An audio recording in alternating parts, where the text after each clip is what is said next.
That's got to be the fun way you put it on Instagram. Go see our show. And then just you in the middle. I'm licking the portal. I'll try, but I don't know. A vortex opens, a new world spins. For Robb's first slide, the game begins. Phil knows the way through parallel streams. A first timer's doubt, a super fan's dreams. We analyze the journey, we break down the feed. It's time to slide with me. Welcome to Slide With Me, Episode 7, The Weaker Sex. This was my favorite episode of this show so far. It's spoilers. Oh, this show was fantastic. This show was where they finally decided, okay, we've been trying to be serious. We've had some silliness, and we've all appreciated silliness, but this one, even the you're there for the day speaking roles, everybody goes so over the top that it's ridiculous. It's ludicrous. Every single acting role, every single speaking role in this episode goes right over the top, and I was on board for all of it. I loved it. While also trying to really dive into the subject matter. The commentary on this started, I don't want to even say serious, started like it was going to try to be serious subject matter, and then it goes so over the top that it was ridiculous. I loved it. The Weaker Sex is the 7th episode of the first season of Sliders. It originally aired on May 3rd, 1995. We're getting closer and closer to our actual date today. Yeah, one day we'll get Line it to up. That'd be good. 2026. My Mom? dog wants in. Oh. In this episode, the Sliders visit a world where the traditional gender roles are reversed. They're not really, though, but Well, we'll get into it. Why would you say that? Because whatever can be comical, whatever's got irony, or whatever has arguable, and I say arguable, social commentary, but we never see any female construction workers. We never see any female police officers. Never see female firefighters. Just professionals. I mean, just professional business types. Right, but the whole idea was men can't be in any position of power. That's why there's no more wars anymore and there's no more violent crime. What I took to mean from it is there are no longer any men in any source of authority, which means that the police and fire and stuff like that would all be women. But you never saw any of that. I only ever saw business women. I assume that it's just completely opposite, so that there would have been some, but very unlikely. Okay. But we didn't see it. Then when Arturo goes to be the mayor, it's like, oh my God, this wouldn't happen, Indy. There's no way that a man can be the mayor. True, it would have happened already, wouldn't it? Also, Has why there been wouldn't any it be female mayors? Why wouldn't it be? Well, yeah, there's been a lot. You That's mean in my this point. or? In general, in life. In 1995, was there any female mayors? Yes. Then, yeah. There would have been, but there's You're a lot. so good at the social commentary that this show misses out on. Was there any female mayors in 1995? Yes. So then, Yeah. there. That's the point. Wow. Because So then there. at that point, there would have been female mayors instead of just like only But the real men. question is, do those female mayors treat their male secretaries that get their coffee like pieces of meat? Do they have other females that they're putting down? Putting down? I mean, keeping down. It's even worse. Okay, so from now on, Rob will not interrupt, and he'll try to get the point of the show across. Zelda will be hosting the show. Look, even she's bored. No, I thought that we could every episode mention the landing as its own thing, right? So here I've been complaining that they and they fall up and they roll across the ground. This fucking one, I swear to God, they were ejected from a cannon. Whatever world they were coming from, it must have been a clown college that they were fired out of a cannon, because they launch across into this forest. And what's great is they land on this forest, and Phil will show it again right here. I'm like 80% sure that it was a bunch of leaves on top of a trampoline, because they look Pads, like something, they yeah. bounce. Especially the last one to land is Rembrandt. Rembrandt fucking bounces. Well, Man. did you see Quinn go through the air? No. He was like on a wire that's thing. right. Yeah, that's right. He was like Cirque du Soleil. Maybe it's because it's all filmed in Canada. They were just, down the street from Quebec, and they had the Cirque du Soleil guys there. The sliders slide out of a portal and land on a bunch of leaves in a local park. Wade immediately recognizes the dense forest they landed in and says there's a news vendor named Bernie at the entrance of the park. No, the news vendor's place is called Bernie's, not the guy's name. I assume that's Bernie. Don't assume. They show up, and Arturo's like, if I know anything about this place, Bernie's, this is the place of the best pretzels in the world. And I'm like, I feel like a newsstand, you're going to get, if this guy's so goddamn worldly, and he's been everywhere, and he's tried soft pretzels from everywhere, I feel like, is Bernie's the best place to get a soft pretzel? I mean, you never know. There's a lot of competition in San Francisco when it comes to food. Yeah, I guess. Especially pretzels, I guess. Not to mention, they sit down, they have $3, roughly $3. Yeah. And they buy a pretzel with that. Do you remember back when you could buy something like that? They're really hungry. But you remember back when you could buy a pretzel like that for $3? That hasn't been a thing for, I want to say, easily a decade. It's like arena pricing for that era. Really? $3 is... Because I remember... I would think that's expensive even now. If you get one of those beaver tail things, those beaver tail things are like $17. Did you see they're smaller now? Oh, no, I haven't seen the Do small you ones. remember growing up? Like, huge I know I ones. was a smaller kid, not by much. But like I remember them being huge. Yeah. And then now you go get them, they're like this size. I remember the big ones, they were like $17. When we first moved here, there's a beaver tails downtown. And we went there and I'm like, yeah, dude, like $17 a fucking beaver tail. No, thank you. Jesus. Bernie asks them to quiet down after their squabble about pretzels because the president is about to speak on his little TV. And so we get the whole point here, the whole point of this little stinger setup is Wade is a girl, and remember, we hate girls on this show, on the Slider show, not on this show. They hate girls. Girls are yucky. And Arturo is a sexist, right? He's a chauvinist pig, and there's been, unless you could think of otherwise and bring it up here, there's been no mention of him. He's a bit of a chauvinist, sure, because he's an older guy, but he's never really come off as a misogynist to me so far. He's just kind of a, yes, I'm a man, and that means that I'm in charge. Like, he's that guy. Obviously, I'm better. But he's never been a misogynist, like, shut up, woman. Like, actually, that would be something he would say, but he would say that to anyone. But he's never been like that so far. But he would say that to anyone. And he's come around to Wade, and maybe this is another way of saying, hey, they're getting so personable with each other. But he's so fucking mean to Wade. And it was making me laugh, how mean he gets to Wade in this episode. Based on the way they keep talking to each other and saying, oh, we've been doing this so long, even though it's been, for us, 7 episodes, I would assume now they've gone to like 70 worlds or something. And especially if they're on this one for 6 fucking weeks, imagine how long they've been on other ones. I'm sure at some point it'll tell us. Like they'll be like, oh, we've been doing this for 4 years. And it's the next season. Up on the screen comes the president, and they go, oh, President Clinton. And they're like... No, he goes, is the president President Clinton, Indy? And he goes, yeah, who else would it be? They're like, haha, I think we're back home. And then it turns out it's... Chelsea Clinton. No. that would work too. No, it was... It's Hillary. It was a pretty good... It was not the greatest, but it was an adequate... Not a very adequate... It was a bad Hillary stand-in. I guess it worked if it's on a really blurry 480 TV. So, Slidenote. Get it? Slidenote. How long did you work up on that? So, I kept on seeing Slidenote, and I'm like, Slidenote. They supposedly they asked Hillary Clinton to do the stand-in. Yeah. That would have been but pretty they great. said no. Oh, that would have been funny. And Because then- it would have been 95. It would have been during the Clinton presidency. And then when Hillary Clinton was trying to get to presidency and whatever she did before that, they supposedly omitted this episode and another episode from the lineup on both Netflix and Apple. Really? I don't know The why. show's on Netflix? Not now. Oh.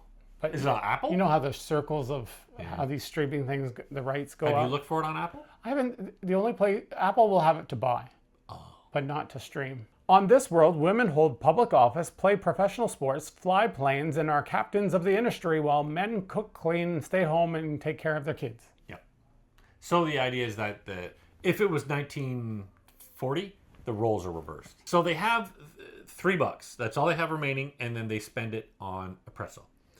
And then they're like, oh, it's going to be President Clinton. Who else would it be? And then it's Hillary Clinton. And then cut to the intro, and then the intro's over. And then there's Bernie's behind Quinn. Yeah. And he's sitting there reading the almanac. Where the fuck did he get an almanac? Did Bernie have an almanac that he would just lend people? Bernie has everything. But if you had to buy it from Bernie, that would have been... He didn't buy it. So he just stole it? That's why they're still there.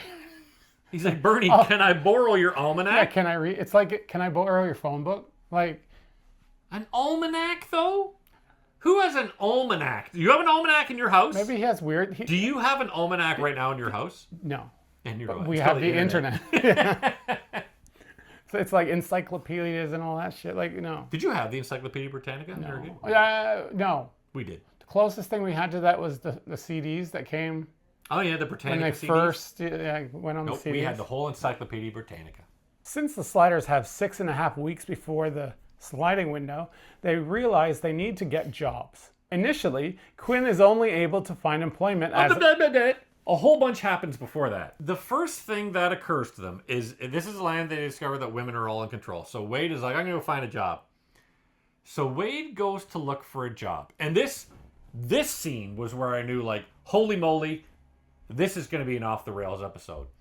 Because it cuts to Quinn talking on the phone, and he's like, okay, yeah, sorry, thanks anyway, and hangs up the phone. And then in the background, Rembrandt is walking around singing just love songs with a hat out, and people are giving him money in this hat. He's just singing, randomly singing. And we've seen these people before. That's fine. There's people that are singing and getting money. So that's all happening. And then Arturo comes over and says, Quinn, Mr. Mallory, did you have any luck finding a job? And the only jobs he could find were I believe he said it was a nanny and a nude model. Then Rembrandt comes back over, and Rembrandt says he made $7. So they've almost got enough money for a motel. How? I was like, $13 for a motel? That's fucking madness. Really seedy motel. But if Quinn could be a nude model, why wouldn't he do that? Because you make a good chunk of change doing that. I mean, you're essentially your double, not you. Yeah. You go back home, you're not going to be a nude model anywhere. Not to mention, though, this was an episode that didn't deal with any of that. There was no doubles in this episode. None of that double talk. No, but the point is you're not this world's Quinn. Yeah, but you've still got You're showing it, I wonder but you if don't have maybe- to deal with the outcome after. I mean, I know the reason they didn't want to do it is a show that's, PG and on Fox and whatnot. Are you not doing nude modeling right now because of you have to be in front of someone, or is it because you'd have to deal with the outcome after? Oh, I don't care about that. For I have no problem being nude anywhere, right? Thank goodness you're wearing clothes right now. Right now, but you can't see below the camera. But no, I don't get why, and I understand in the realm of the show why he didn't do it, because it's a PG show and they don't have a lot of time to do that sort of stuff. But There's implied. But I would do it. I don't know why he didn't do it. I would fucking do it. If you were desperate for money, that's why a lot of people get into pornography. They're desperate for money. you don't want to live on the streets. You'd prefer a $13 hotel. You do The downhill skiing while nude modeling. You do that naked. Also, a shout out to friends of mine who I won't say his name that said, hey, great reference to downhill skiing. I guarantee he won't watch this whole episode. He just watched the little thing the clip that out. I did. Yeah. So a shout out I just clip out the worst things of you. Rembrandt attempts to sing in the street, as you said, in the hopes that people will leave him change. Unfortunately, he only makes enough to afford crackers and cheese whiz. But in the motel. It's $13. They're probably on layaway or something. They have to pay it. Remember when hotels you could go in and you go leave my name and then pay But then after? Wade gets a job, so maybe it's because Wade got a job. Wade finds a job working in the mayor's office and announces that she might be able to get better jobs for Quinn, Rembrandt, and Professor. And I think you're right. That's when she said, we can get a hotel now. Yeah. And then Professor is just disgusted that he needs a woman's help. The misogyny here, and it's not like real misogyny, it's like cartoon misogyny, but I feel like it fucking comes out of nowhere. We get that he's a chauvinist and he's kind of an old dirty pig. We get that. This misogyny just really comes out of nowhere. This kind of anger towards women comes out of nowhere for him. I think they just want the, like you said, not obvious, but it's underlying, and he can't. And maybe because he has to learn a lesson. Yeah, for this episode, he's got to learn a lesson. But I feel like it really came out of nowhere. They could have done it a bit differently, but it doesn't matter. It was a lot of fun to have in the episode. While waiting to be interviewed, the professor expresses annoyance at the female-dominated society. A journalist for a men's magazine overhears the professor and suggests that he has a very radical outlook. He gives the professor his business card and asks him to call if the job at the mayor's office does not work out. And the jobs they're looking for are receptionist and mailroom, right? Yeah. And I do no, because at first they were trying to get Quinn in for some computer job. No, that's what he thinks he's coming in for. Yeah, exactly. Yeah. But then I think they went, oh, it's a man. We're just going to secretary. Because Quinn is a girl's name. Quinn is given a job, but he felt like his interviewer was sizing him up like a piece of meat. I loved this interviewer because, again, they said to this girl, okay, you've got a week on the show. You got a speaking role. We want you to go over the fucking top. And when I say over the top, I don't mean salivating like Wile E. Coyote or even fuck's his name? Elmer Fudd when he's staring at Bugs Bunny dressed like a girl, but close to that. All right, I want almost the big bad wolf staring at Little Riding Hood's grandma. So she's like, looking at Wade, and she's like, can you type? Wade? Quinn, whatever it is. You gotta get this right. I'm never gonna get it right. And I'm just saying, she's so over the top. She is, yeah. I loved it. I loved it. I was having a ball. The other lady later is way more over the top. They're in the elevator going up to the interview room. This scene is great because so he's standing there, right? And this girl walks in. He's like, looking at her. He's like, hello, my dear. Let me get your floor for you. Let me press your button. Chivalry is not dead. And she's like, yeah, that's great. He's like, she's like, yeah, well, chivalry's dead, whatever. He's like, perhaps I can discuss it with you over a candlelit dinner. And I was like, man, this guy has balls of steel to hit on this elevator.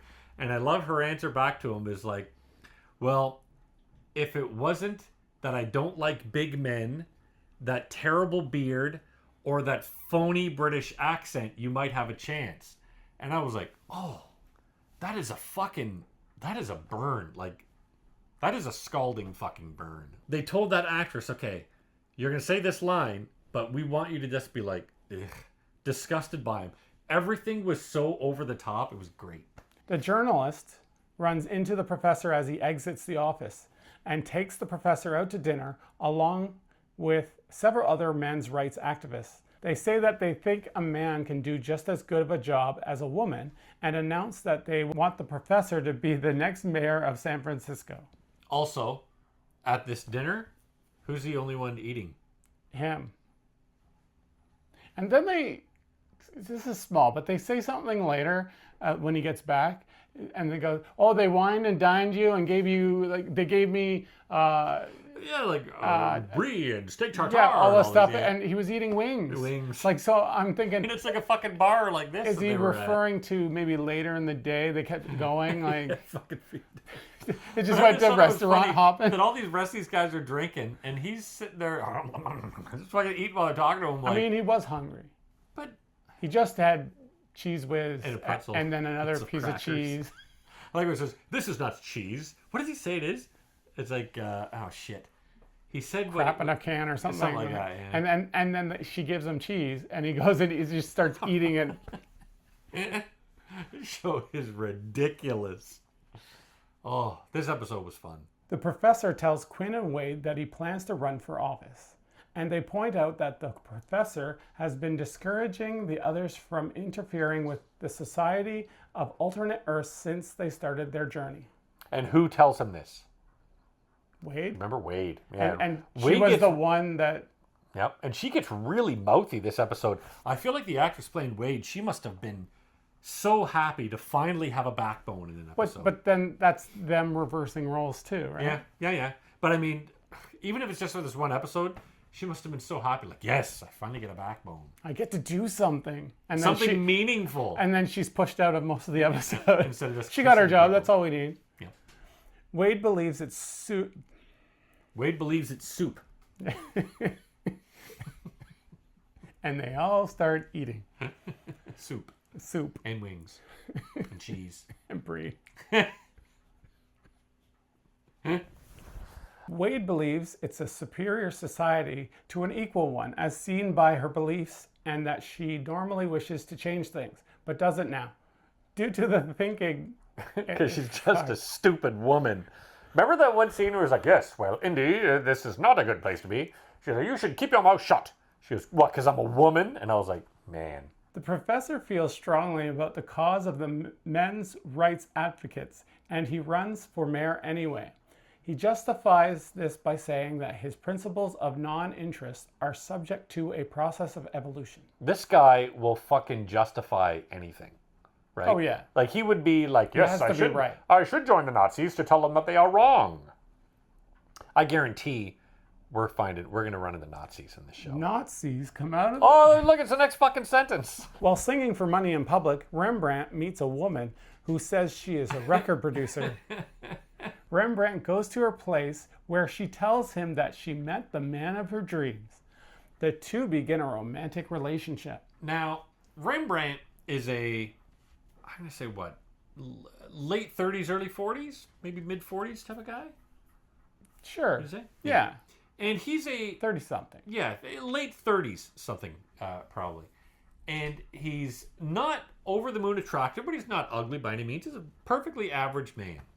If this is like showing the swapping of gender of men are pigs because they just pick up women or whatever, why wouldn't she pick up... And I understand he's Rembrandt because he's the one that's saying anything. But why wouldn't she pick up Quinn? Because he's like the cute one of the group. He's not there. But you know what I mean by this? The story was kind of... If they're kind of treated like men treat women like trash and just fuck them and throw them away, why was it Rembrandt? I think if you're regularly going out there and picking up people, whoever you're interested in, right? And you can just pick them up and get them to come over and do whatever, right? Eventually you're going to get bored of a certain type. Maybe. And like, there was nothing wrong with picking up Rembrandt. I decided if they were trying to do that men are pigs and they just pick up these hot women on the street, I figured that they'd want to go for the heartthrob. But I get it. Rembrandt was there. And maybe that was just what she was interested in. But the first thing that occurred to me, I'm like, it feels like this should be Quinn. Do you ever see someone who's really good at something like singing, and that gives them more attractiveness? Oh, yeah, that's a good point. Maybe when she was passing by, parking her car or whatever, she saw him she's singing and was also- like, he's pretty good. Also, I don't think it's the attractiveness of it. I think she was just kind of a slut That could that be. goes and picks up any man she can find, regardless of what, because it's a power trip for her, you know? I mean, in this world, she's not a slut. Oh, that's right. She's a player. Yeah. Because when men fuck a bunch of women, we're players. And when women fuck a bunch of men, they're whores. Yeah. Meanwhile, in the professor's campaign office, a brick is thrown through the window. The professor receives a phone call stating, next time it will be a bomb. But a woman's voice, sorry. Was that a man's voice or a No, it woman's was a voice? woman's voice. But I just love that this window smashes. And, oh! And then some guy goes, it's just a brick. And then the phone rings. That's right, yeah. And then they go, next time it's a bomb. Do you think she was right beside the place on a payphone? And she was like, I'm waiting for them to notice it's a brick. And the guy goes, it's a brick. Call, right now. Call. I mean, you'd probably just But what does the one guy go? Just wait a certain brick? amount of time. What were they expecting it to fucking be? Oh, it's a baby. Oh, it's a piece of a bike. The campaigners at Anita Ross's office asked Quinn to see an ad that they made discouraging the voters from voting for the professor. In the ad, it was mentioned that the professor did not provide an employment history to prove that he is a physics professor. And he's a professor of, was it physics and ontology? Oncology? No, oncology is cancer. That's the same thing that I thought too. He said ontology. I'm like, what the fuck is ontology? I'm sure it's a thing. I'm not saying it's not. But the Bottom study of of the screen. Oh yeah, here's ontology, the study of sliders.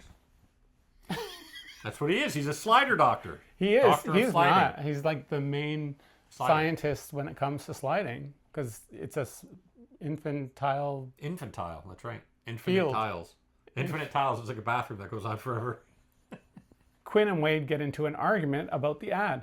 Quinn says that the part about his university credentials could only have come from Wade, but she says it could have come from the article in the New York Times, although there is evidence to the contrary. On that point, if someone were to look up Arturo in whatever records, they could find it anywhere. So if you were the... This is what I meant to start by. There's no doubles in this episode. It's like they never existed in this world. And I get it. Like, not some every... episodes... Yeah. Some episodes are not going to be about that, but I was like, I think that's, again, why this, for me, goes right to the It top. should be There's no deal with assumed. that bubbling bullshit. Or doubling bullshit. So if Bubbling. Okay, so it should be assumed that there are doubles in every world. But you should never assume. I know, there's so many infantile... there's so many infinitiles Infinitile assumptions. of Earth that they're... There's so much infinitile of Earth. I was trying to link it to that joke, and it failed. Quinn is sitting at his desk, fucking wrapping the phone cord around his hands because he's just, a silly receptionist that just does That's that when all he's day. taking calls? Yeah, and he calls Rembrandt. Yeah, Right. he's not doing his job very well. How did he call Rembrandt? Rembrandt's at the lady's house that Quinn has no idea has gone to that lady's house. I assume that they've been on this Earth for however long. Going on 6 weeks? So probably They have 5 weeks exchanged now. the current numbers. It's in his little black book. I was going to say it's in his phone, but his phone is the timer right now. But I feel like that maybe that was like, shit, we've got to cut this episode down. We're not going to fit inside of 42 minutes. So like, fuck it. The part where Rembrandt said, this is where I'm staying with this woman, cut it up. And then, because he's on the phone with him, I'm like, how's he know that number? There are things you don't put in an episode just because you can assume it, Oh, okay. Yeah, like right? logic. Well, it's just small things that don't necessarily have to be I guess. put in there. And again, though, the way this episode had already gone, I was already having a ball. Does the average person watching care that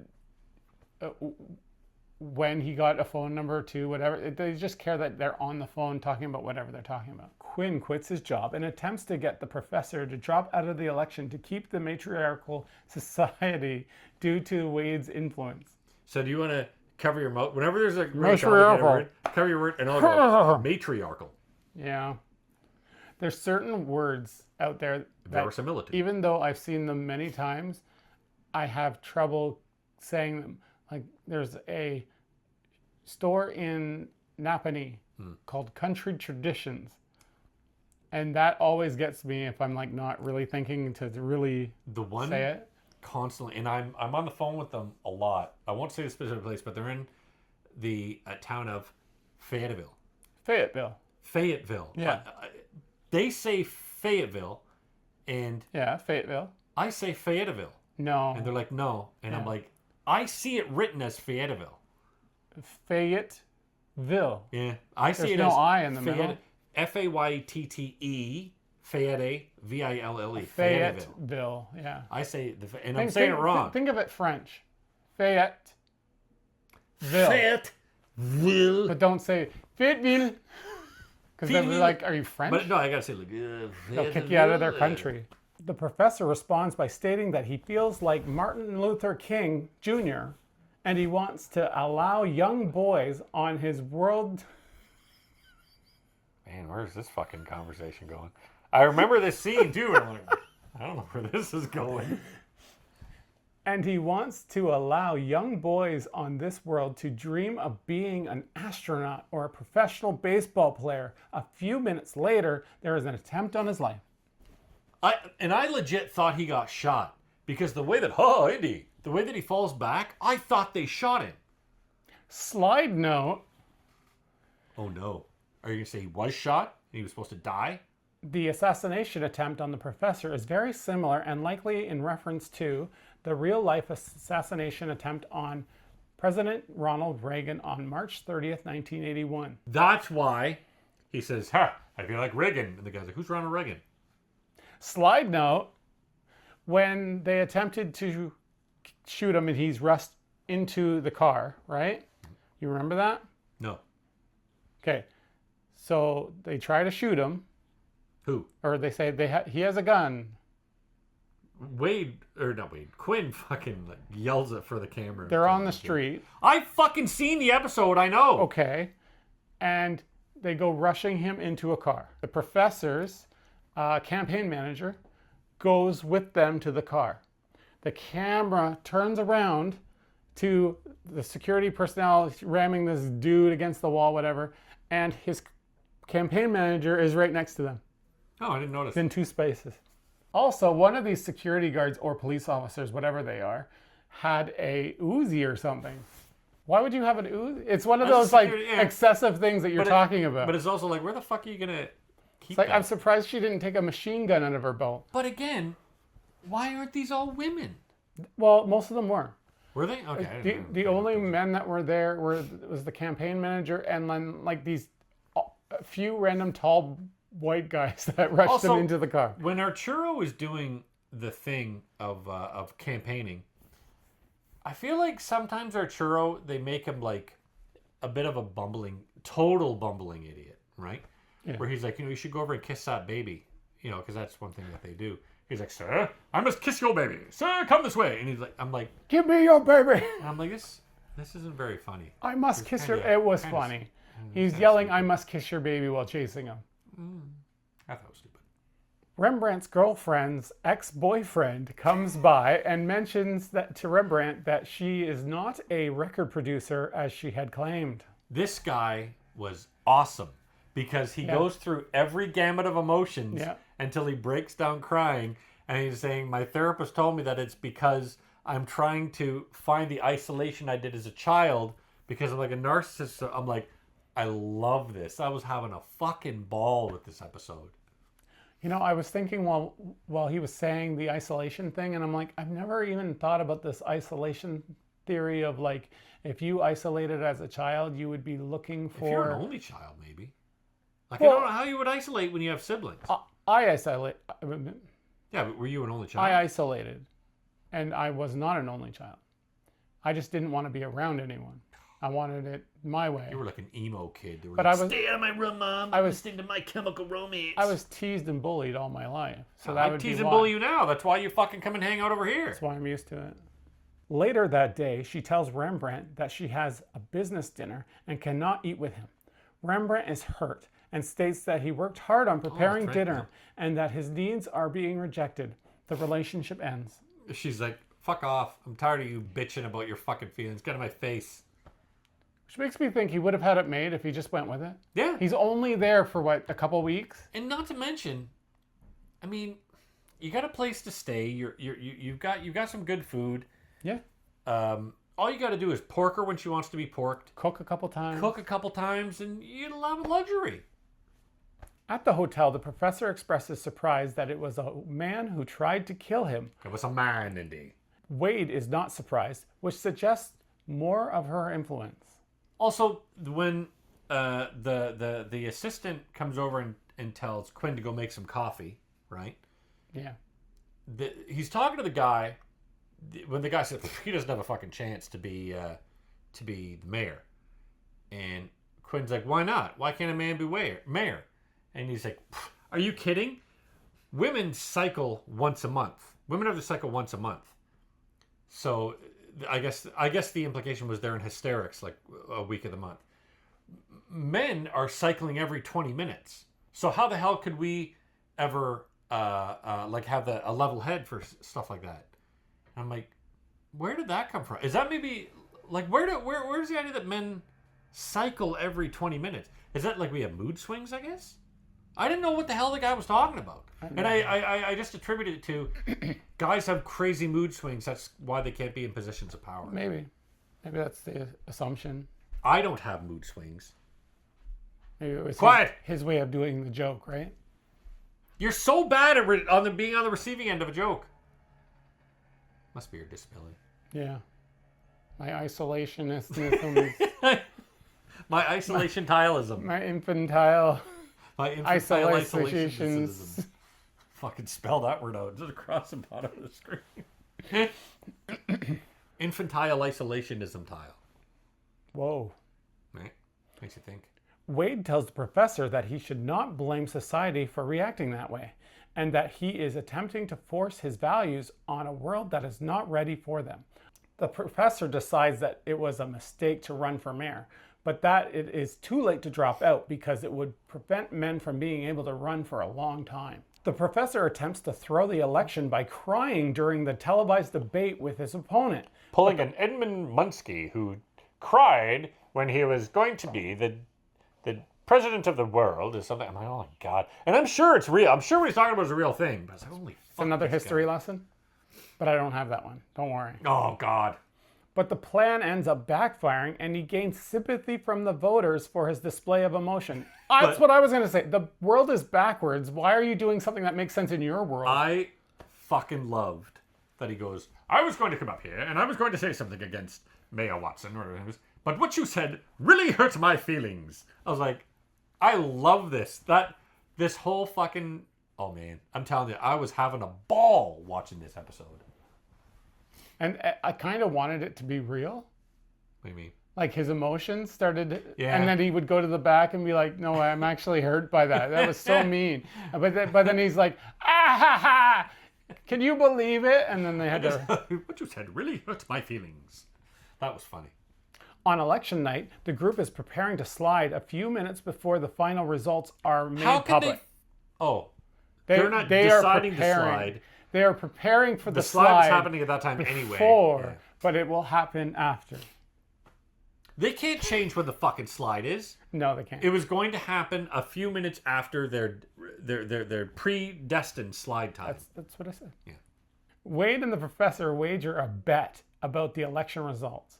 If the professor wins, Wade will give him a neck rub that will put hair back on his head. If the professor loses, he will have to be Wade's slave for the entirety of the next slide. You've got this attractive girl in front of you that says, I want to have a bet.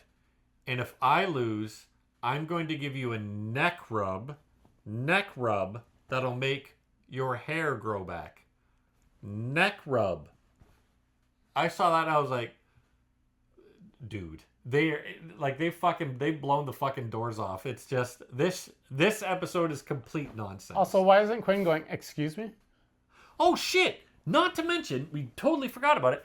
The second night they're in the motel, Wade has just had a shower. Yeah. And she comes out of the shower, she sits down on the bed, and Quinn takes the towel behind her and starts drying her hair. Oh. I'm like, what the fuck? Like, maybe are they're they showing a they're a couple? couple. Are they a couple? In the TV world, once you kiss, that's a relationship. But I was like, what the fuck? But she's kissed so many people.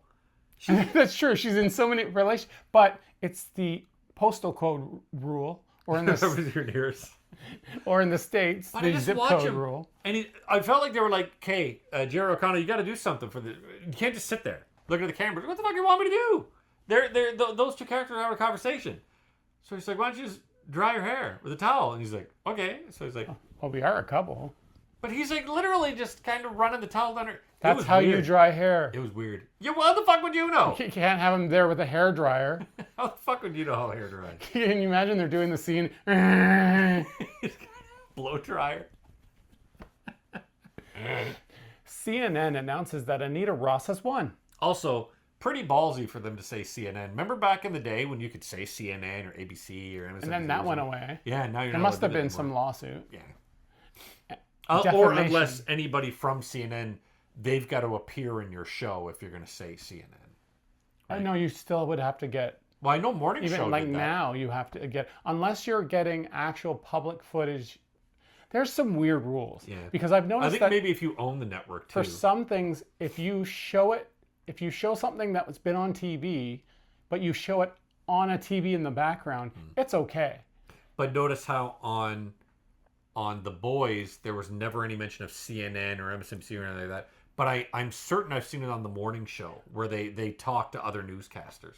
The Sliders enter the vortex, believing that the professor has lost. But a minute later, NBC and ABC state that CNN was wrong and declare the professor as the winner. Artura's campaign manager enters the upper room to give the professor the good news, but he only gets to see the campaign button on the floor. Yeah, they're all gone. He's like, what the heck? And I like how he This is just a kinda closed turns room. Like, it's fucked. He's like, well, just walked. All right, went out. He's So gone. my thought was like, what would happen? Like, I know the episode's over, you're done, right? But like in that world, what do they do? They're like, Well, if they can't find him, I was guess he that's the default to taken? her. Was he? Did he I run wonder. away? I wonder if they're going to be like it was Jesus, like he, you know. He I would came assume they would be like, well, someone did a bomb threat. Maybe they found some way to abduct him. in. And maybe it'll become a whole thing. But I feel like in the world because He becomes a can't martyr of sorts, right? But he can't be sworn in as the mayor. They're going to keep her as the mayor. She was the only other incumbent. They're the only other. Would it be a martyr in he's this the situation, or do you have to be a bad person to be a martyr? No, Jesus was a martyr. Oh, okay. I haven't looked up the term.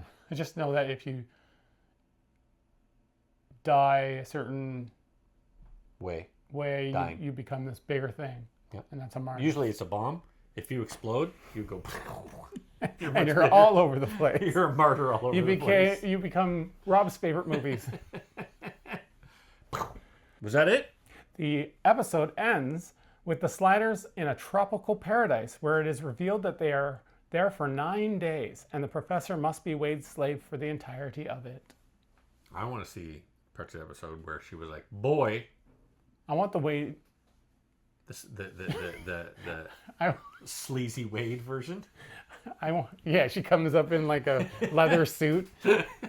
Boy, service me. I was gonna say something chauvinistic. Yeah.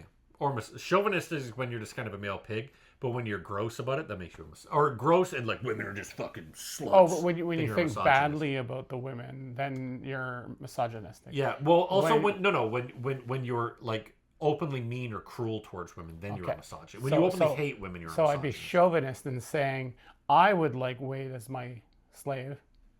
Yeah, then you're a chauvinist and a sexist and a pig. But if I had Respect thoughts, if I had disrespect for women in general, and saying that, That's then all she's worth. That's all she then- can do. Then you're a misogynist. the more you know. Slide notes. In the elevator, Mayor Ross insults the professor, calling his English accent phony. Phony. Not phone in. She says phony accent. It's because you said it at the same time, my brain just went burnt. In reality, the actor John Rhys-Davies was born in Wales, one of the countries within the UK. His British accent is genuine, though in spite of coming from Amerdford in Wales, his Welsh accent was likely trained out of him in his youth, as it tends to not go down well in most acting roles. I've never seen him not use it. Yeah, it would be interesting. Maybe, When he's Sala, he's using it. When he's Gimli, he's using it. yeah, it's easier for him to get roles. This episode was the best so far. I loved that this episode was. You could see they were like, "Fuck it, we've got the idea for the whole episode." I feel like a lot of it was, "Hey, I've got an idea. I want to improv with it. We'll workshop it. We'll figure it out." But here's the generalities. Here's the big picture of what we're going for. You guys just act your hearts out. Just whatever comes to mind. Act however you want. Your motivations, your actor secret, all whatever you guys want to come up with. The women must have had I loved a it. ball because it's reversed. Like they're like And- you get act how you hate women, how you hate men to be. And with the guys, like especially the guy that comes up that broken up, the ex-boyfriend guy, Yeah, they were like, dude, be every crazy ex-girlfriend you've ever seen, and he just has a ball with it. I was having a fucking ball. be I half loved the it. women you've dated lately. Thank you for watching our episode of episode 7. of Sliders called Reaganomics. It was my favorite episode so far. And come visit us at slidewithme.online. Has anyone sent us a message? No. No? My kid said he was going to. And I said, is it going to be a nice message? And they said no. So I said, no, send it. And I guess he didn't send it. 6-7. But, right. Tung, sahur. I don't know what it means. I really hope I don't have to censor that. A vortex opens, a new world spins. For Robb's first slide, the game begins. Phil knows the way through parallel streams. A first timer's doubt, a super fan's dreams. We analyze the journey, we break down the feed. It's time to slide with me.